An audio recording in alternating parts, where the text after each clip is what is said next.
So, in terms of upgrades, we're going to be throwing in a Radeon HD 5450 and 4GB of DDR2 RAM. Hopefully this will be worthwhile so we can get some good FPS during games. The HD 5450 may not be the best card in the world, but we needed something that would fit in the low profile form factor of this computer.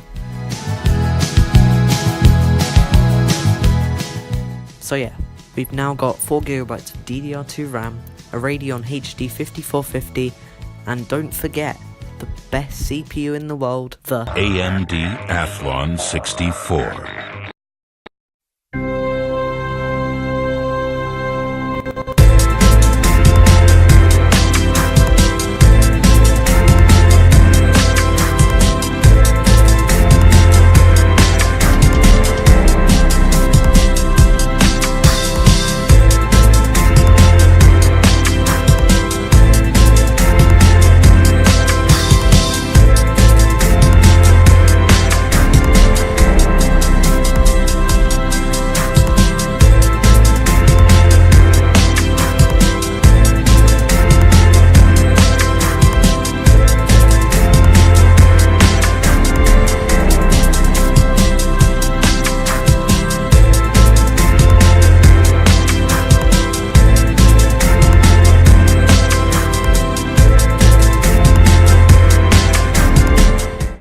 So, in the end, is it really worth building something like this? Now, if you were to look at it from a price to performance perspective, now, this machine would be worth it.